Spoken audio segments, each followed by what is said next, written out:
Hello. I just saw the article posted in your community page from WTHR about a woman who shot the neighbor's dog and made up a story about it, like she was, I guess, self-defense or something.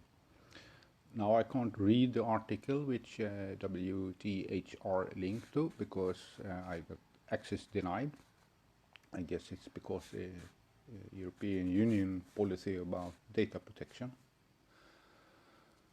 And anyway, reading a little bit in the comment sections about the WHTR's community post, and most of the comments there are in favor of the dog, and they are agreeing it's animal cruelty. However, there are some few, there is not many, but there are some few comments there that is worthwhile to notice. There is one guy here called Buddy Rich who writes, "It's sad, but pits were bred to fight bulls, mixed with terror bred. Your family is at risk. You can't turn before you know it. They can turn before you know it. You want to apologize to your kids' ripped face? Go ahead, get on. They should be outlawed." This is the kind of opinion people get when they listen to, for instance, propaganda, which just Kay spurts out from her mouth. It's and this is also the shooting. What happens when people is lured into or incited to believe things which just Kay says.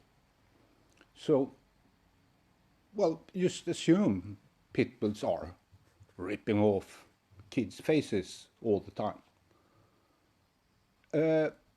The statistics I found and looked at, there is 15 million pit bull types dogs in the United States today.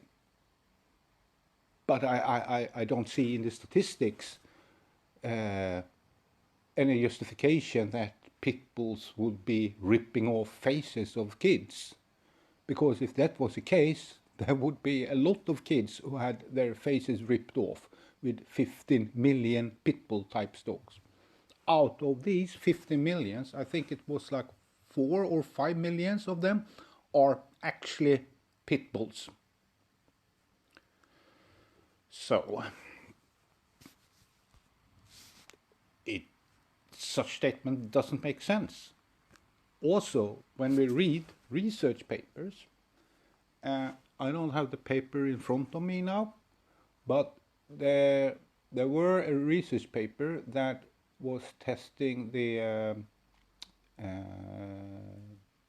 temperament, the aggressiveness with legislated dogs, among them pit bull, but also other types legislated. The problem with this paper was that they didn't have a control group, so there was done another research on golden retrievers, basically doing the same kind of temperament test.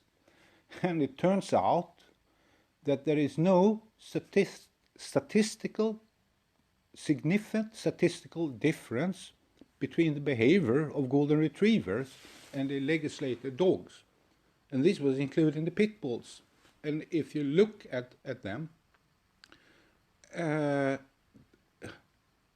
1/3 of the pit bull type dog wasn't even showing any signs whatsoever to aggression, which is the same with Rottweilers. 1/3 of them didn't show any type of aggression. And overall, all dogs passed. They they were not aggressive. They were perfectly normal dogs. And if a pit bull in comparison to a golden retriever, there is no difference, how could we then make such claims? I don't know. There is another study which was looking at the behavior or the variation of behavior within dog breeds, and nor could they find any difference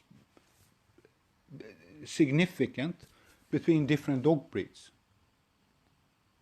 So they were comparing like like there were golden retrievers in there, and there were pit bulls and so-called dangerous dogs, and dogs that was not called dangerous, and there were variation in behavior within the dogs, and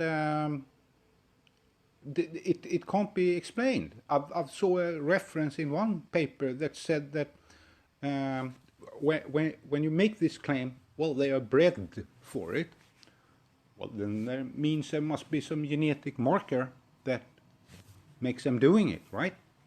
However, they've done genome studies of dogs, and according to one research paper, only 9% of genetics could explain the behaviors of dogs. So, there is a problem. If we believe this paper, it's a problem to refer the aggressiveness to the breed, because you can't explain the dog behaviors by the breed. And this is also confirmed by the other paper I was referring to, with the variation of behavior within breeds. It's larger within breeds than there are between breeds. So,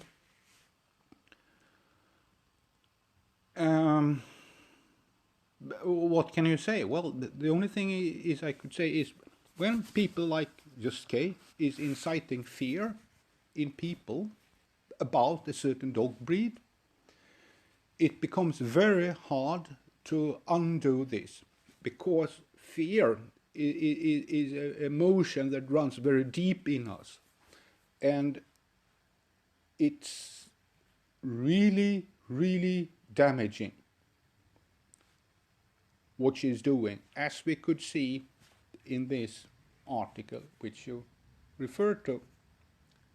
And it's sad. It has to be like that. But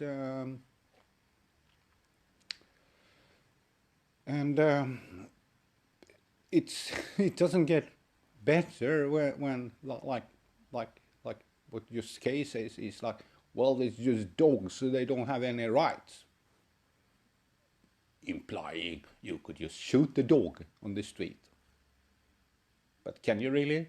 Well, we have animal cruelty laws, so you can't just treat dogs like an object. Still, if you... Well, first I have to say, I don't know if it was a fear factor that played into this rule when this woman was shooting this dog. I have no idea, but I can very well imagine that plays in cases like this. So, yeah, it's sad, but fortunately the dog survived, but poor dog, it must be very traumatic for it. Anyway, thank you for listening. I just want to make a little disclaimer, which I realized afterwards. The article from HTHR shows pit bull in the picture, but it's not evident that the neighbor was shooting a pit bull. It's just a picture of a pit bull there. What kind of dog the neighbor was shooting, I have no idea. I haven't read the article, so I don't know. So I can't say it's a pit bull the neighbor was shooting. I just want to make that clearer. But still, the points I made stands. When you're inducing fear into people, situations like this may happen. Now there may be other reasons for why the dog was shot, and I have no idea. But my point is, I made an assumption which I can't justify regarding which breed was involved in this. So, just want to say that. Anyway, thank you for listening, and bye bye. Have a good day.